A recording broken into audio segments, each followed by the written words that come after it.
മുഖ്യമന്ത്രി പിണറായി വിജയൻ തെരഞ്ഞെടുപ്പ് പെരുമാറ്റച്ചട്ടം ലംഘിച്ചെന്ന ബി.ജെ.പി. സംസ്ഥാന അധ്യക്ഷൻ കെ സുരേന്ദ്രൻ CAA വിരുദ്ധ പ്രക്ഷോഭത്തിലെ കേസുകൾ പിൻവലിക്കുമെന്ന് മുഖ്യമന്ത്രി പൊതുവേദിയിൽ പറഞ്ഞത് തെരഞ്ഞെടുപ്പ് പ്രഖ്യാപനത്തിന് ശേഷമാണ്. ഇതിനെതിരെ തെരഞ്ഞെടുപ്പ് കമ്മീഷനെ സമീപിക്കുമെന്ന് കെ സുരേന്ദ്രൻ പറഞ്ഞു. തെരഞ്ഞെടുപ്പ് ചട്ടങ്ങളുടെ നഗ്നമായ ലംഘനമാണ് മുഖ്യമന്ത്രിയും സർക്കാരും നടത്തിയിരിക്കുന്നത്. തെരഞ്ഞെടുപ്പ് പ്രഖ്യാപിച്ചതിന് ശേഷം ഇത്തരം പ്രഖ്യാപനങ്ങൾ നടത്തുന്നത് തെരഞ്ഞെടുപ്പ് ചട്ടങ്ങളുടെ ലംഘനമാണെന്ന് അറിഞ്ഞുകൊണ്ട് തന്നെയാണ് മുഖ്യമന്ത്രി ഇത്തരത്തിലുള്ള ഒരു നീക്കം നടത്തിയിരിക്കുന്നത്.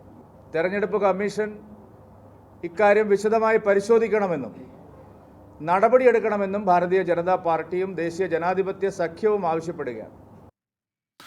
വിശദാംശങ്ങളുമായി അലക്സ് റാം മുഹമ്മദ് ഇപ്പോൾ ചേരുന്നുണ്ട് തിരുവനന്തപുരത്ത് നിന്ന്. അലക്സ്, എന്താണ് കെ സുരേന്ദ്രന്റെ ആരോപണം? അലക്സ്,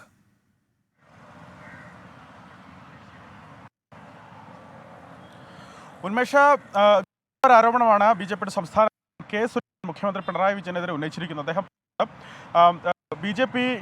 ഈ വിഷയത്തിൽ മുഖ്യമന്ത്രിക്കെതിരെ തെരഞ്ഞെടുപ്പ് കമ്മീഷൻ സമീപിക്കും എന്നാണ് അദ്ദേഹം പറഞ്ഞ പ്രധാനപ്പെട്ട കാര്യം. അലക്സിലേക്ക്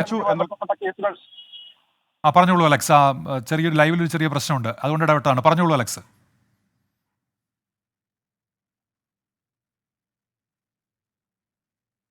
അത്തരത്തിൽ CAA-ക്കെതിരെ, അതായത് തെരഞ്ഞെടുപ്പ് പ്രഖ്യാപിച്ചതിന് ശേഷമാണ് സംസ്ഥാനത്ത് CAA പ്രക്ഷോഭവുമായി ബന്ധപ്പെട്ടുണ്ടായിരുന്ന കേസുകൾ പിൻവലിക്കും എന്നൊരു തീരുമാനം മുഖ്യമന്ത്രി പരസ്യമായി കൈക്കൊണ്ടതെന്നാണ് ബി.ജെ.പി. സംസ്ഥാന അധ്യക്ഷന്റെ ആരോപണം.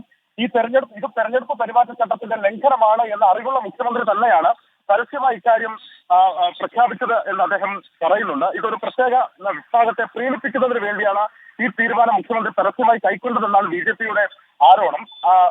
തെരഞ്ഞെടുപ്പ് ചട്ടങ്ങളുടെ പരസ്യമായ ലംഘനമാണ് നടന്നിട്ടുള്ളത്. തെരഞ്ഞെടുപ്പ് കമ്മീഷൻ ഇക്കാര്യങ്ങൾ പരിശോധിക്കുകയും നടപടി സ്വീകരിക്കുകയും വേണമെന്ന് അദ്ദേഹം പറയുന്നു. അതേസമയം തന്നെ CAA-യുമായി ബന്ധപ്പെട്ട പരാതികൾ പിൻവലിക്കാൻ തീരുമാനിച്ചു. ശരി അലക്സെ, ഏതായാലും ഇപ്പോൾ മുഖ്യമന്ത്രിക്കെതിരെയാണ് കെ സുരേന്ദ്രന്റെ ആരോപണം. പരാതി നൽകുമെന്ന് പറയുന്നു. തെരഞ്ഞെടുപ്പ് ചട്ടലംഘനം ചൂണ്ടിക്കാട്ടി അലക്സ് റാം മുഹമ്മദാണ് വിശദാംശങ്ങൾ നൽകിയത്.